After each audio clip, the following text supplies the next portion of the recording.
Sir నమస్తే sir. నమస్కారం అండి. సో నిన్న మంగళగిరి సభలో పవన్ కళ్యాణ్ గారు మాట్లాడిన మాటలు చాలా మంది కూడా సూటిగా గుండెల్లో గుచ్చుకున్నాయని చెప్పేసి అంటున్నారు. సో మీరేమనుకుంటున్నారు ఆ వ్యాఖ్యలపై? ఒకటే అండి, దేశం అంటే మనుషులు, కులాలు కాదు, మతాలు కాదు. ఆయన క్లియర్ చెప్పారు అదే మాట. అది ఎప్పటి నుంచి చెప్పుకొని వస్తూనే ఉన్నాడు. నేను ఏదైనా అని సనాతన ధర్మం గురించి మాట్లాడతాను, సనాతన ధర్మాన్ని పాటిస్తానని చెప్పి.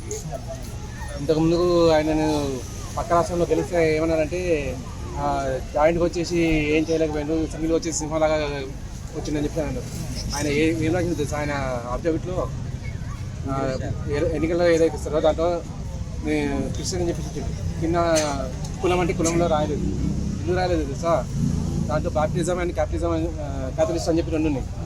పొరపాటున ఏదో ఒకటి రాసిన కూడా సగం ఓట్లు పోతాయని చెప్పి రాయలేదు.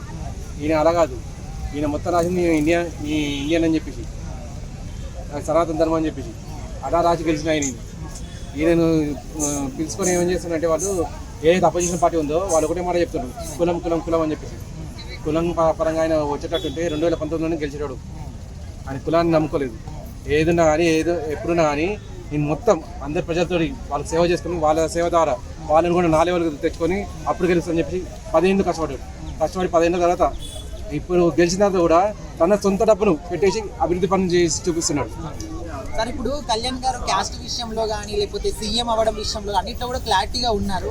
బట్ ఇక్కడ మారాల్సింది కళ్యాణ్ గారు అంటారా, లేకపోతే జనాల యొక్క ఆలోచన విధానం అంటారా? ఖచ్చితంగా ఎప్పటి నుంచో చెప్తున్నారు అదే మాట్లాడండి. ఆయన ఏదున్నా కానీ మనం కులాలుగా విడిపోతే మనల్ని పట్టించుకున్న నాదుడు ఉండడు.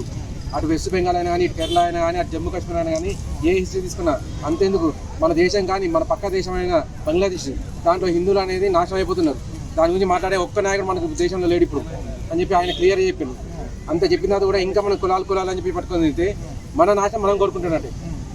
పవన్ కళ్యాణ్ గారిని వారి భావాలను అనుసరిస్తూ మనం కూడా కులాలని మానేసి సనాతన ధర్మం అని చెప్పి పట్టుకొని వేలాడితే మనం కూడా అభివృద్ధిలో ముందుకు సాగుతాం.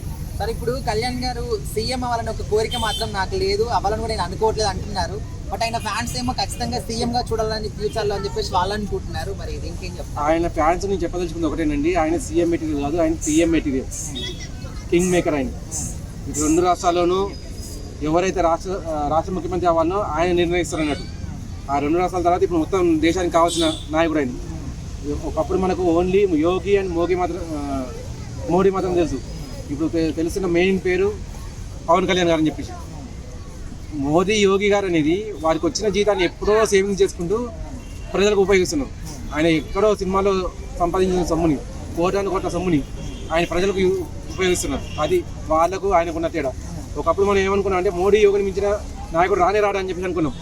వాళ్ళిద్దరు రానే మనకు ఎక్కువ మన దేశంగా చెప్పి కాదు. వాళ్ళకంటే కూడా దేవుడి స్థాయిని కొద్దిగా తగ్గించి ఎవరైనా చూపించగలంటే అది పవన్ కళ్యాణ్ గారు ఒక్కరు మాత్రమే. సార్ మరి ఇప్పుడు విజయ్ గారు గెలిచినప్పుడు చాలా మంది ట్రోల్ చేశారు కదా, సో మరి వాళ్ళకు కూడా గట్టిగా ఇచ్చినట్టు తెలుస్తుంది. ఖచ్చితంగా ఇప్పుడు దాని గురించి చెప్తున్నా కదా. ఆయన ఏదైతే ఎలక్షన్లో అప్డేట్ ఇచ్చాడో దాంట్లో ఆయన కులం పేరు అనేది రాయలేదు. ఈయన అలా కాదు, నాకు ఏదైనా కానీ కావాల్సిన సనాతన ధర్మమే. ఈ దేశం అనేది సనాతనం కోసం ఉన్నది. 2 దేశాలు అనేది మనం విడదీసాం ఆల్రెడీ మతం పేరు మీద. ఈ ప్రపంచంలో 2 దేశాలు విడిపోయింది ఒక్క భారతదేశం మాత్రమే మతం పరంగా అని చెప్పేసి ఆయన ఎప్పుడో క్లియర్ చెప్పాను. ఇంకా మనం మతాలు కులాలను పట్టుకోవడం కాదు, సనాతన ధర్మం మాత్రమే ఇక్కడ ప్రజల్ని కాపాడగలుగుతుంది. దాంతో పాటే నేను ముందుకెళ్తాను, నా ప్రజలందరినీ ముందుకు తీసుకెళ్తానని చెప్పి తను క్లియర్ చెప్పాడు.